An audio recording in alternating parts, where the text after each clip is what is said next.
last observation.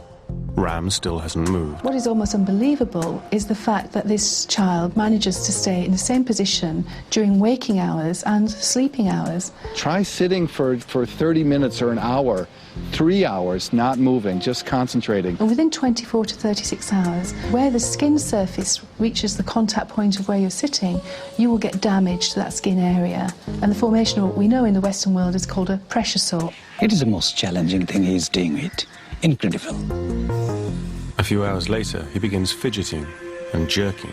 What you probably notice if you scrutinise your footage very carefully is that there are very small changes. What he's actually doing is shifting balance maybe from one buttock to another to relieve pressure points and allow blood flow back to that tissue.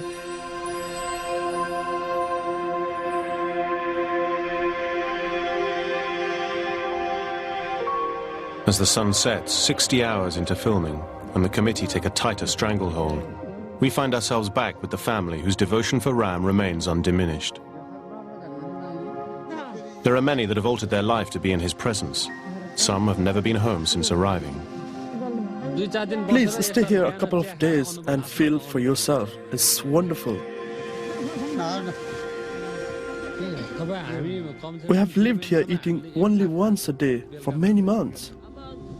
I will stay here till my death. The relaxed environment suddenly changes when word goes through the camp there is a tiger loose in the site. Is it for real? Or are the committee creating more hype around the boy? The jackal was just over there. The tiger was a little further away. Chaos reigns as many fear for the safety of Ram. I understand the Nepali sense of the miracle of him not having taken food, not drinking. But for me, those are not the important issues. You know, whether he eats or drinks, I hope he stays healthy. After a thorough search, tiger prints are discovered. We realize how vulnerable the boy really is. We wonder if Ram is the innocent victim in this spectacle. After 58 hours, life continues as normal. Donation boxes are filled, and the crowds start to arrive. Ram appears to show no classic signs of degeneration through fluid loss, but a closer look at our footage might help us understand his physical and mental health. He looks unwell. If you saw this individual sat against a wall in London, you'd be very concerned about how he looks. As life passes him by, Ram just sits calmly meditating. There is a swelling in his neck, but whether that represents a goiter or an underactive thyroid is very difficult to say.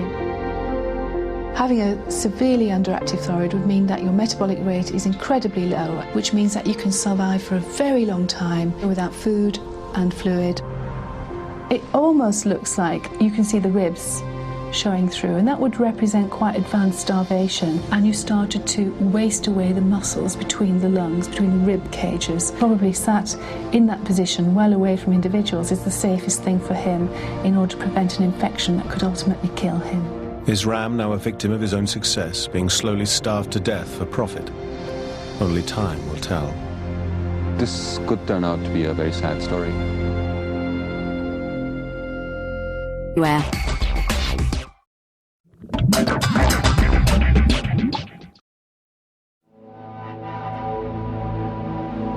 We have been observing Ram Bonjan continuously in the jungles of Nepal for 86 hours. In that time, we've not seen him take any food or fluid or show any signs of dehydration. An average human should be just a few hours away from death. With a prolonged deficiency of food and water, your brain is going to lack the glucose, you're not going to have enough fluid in your system. As you progress without those fluids, you become delirious. On day 4, that confusion will get worse. You may start fitting, your body is going into kidney failure, and ultimately the person dies of dehydration. To rule out foul play within the secure inner enclosure, we defy the committee and enlist Prem Lema, Ram's oldest friend and carer, to get a closer look. In the beginning, he used to walk around this tree in the morning chanting mantras. After that, he meditated for 3 months before going into the deep trance that he's in today. After a thorough search inside the tree and the ground area surrounding Ram, there's nothing suspicious. No food pipes buried or supplies hidden. Are people there creating a scam for us to believe in? I hope not. It would be an elaborate scam to do that. Surely if it was a scam, someone within the committee would have let on, told the papers, weakened for money. The people in this area, they don't tell lies. They tell the truth that you have. That is also the proof. After 96 hours of filming, Ram has defied modern science by continuing his meditation and remaining alive. Many of the pilgrims at the site are from a scientific background and are torn by what they see. Is he a miracle or a myth? त्यति गरेपछि यो विज्ञान rewrite हुन्छ यो विज्ञान failure भयो हेर्नुस् यो modern मेडिसिनको म डाक्टरको कामै छैन यहाँ विज्ञान फेलर भन्ने मिल्दैन कि यसमा के छन् विज्ञानले अहिलेसम्मको जति आविष्कारहरू गरेको छ नि We have whole religions built around miracles. Jesus rose from the grave. Millions of people believe that. That's the center and core of their religion. Are we say in another culture it's not possible? Everything is possible. त्यो meditation गरेर हैन त्यो medical साइन्सको कुरा गर्नुहुन्छ नि medical science पनि अझै पनि पूर्ण छैन हैन Prolonged fasting is not as simple as we understand. We all should explore the benefits of this kind of fasting. The debate over science and spirituality will always continue. And so too the tug of war between those who have Ram's best interests at heart and those who want to make a quick buck. It's very difficult when you have that belief that you have an individual that has transcended our normal biological needs of food and fluid. It's very hard to reject that if you truly believe it. Maybe the brother knows the answer. He has the key to the inner sanctum. He is the only one allowed to speak to Ram. He will continue to empty the donation boxes, reaping the rewards while the truth remains unresolved. The media people should not create confusion. He will show the truth himself. Despite the isolation, he has created a commodity, a celebrity icon for the whole of Nepal. Surely everyone's a winner in this situation. After 6 years, he will bring the proof to the world. He will tell the truth by himself. I am this, I will do this, and I want to get this.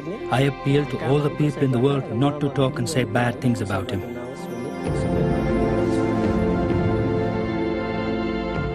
No one really knows what Ram is thinking, how he is surviving, or if he is Buddha. And so it turned out. March the 13th, 2006, events took a turn that no one could have anticipated. Ram disappeared. Some reports suggest he's gone deeper into the jungle to continue his meditation in peace, undisturbed. Other reports are more sinister, claiming that he's been kidnapped. Perhaps Ram has decided against being a scientific miracle or a religious icon. The once thriving bazaar and bus park is deserted, the fence is broken, and the only trace of Ram is a red robe lying discarded in the hollow of a tree. He has not been seen since. Next here on Discovery Channel, we're at the cutting edge of medicine as doctors use a revolutionary body pouch to save a fireman with severe burns. Extreme Medical Stories is after the break.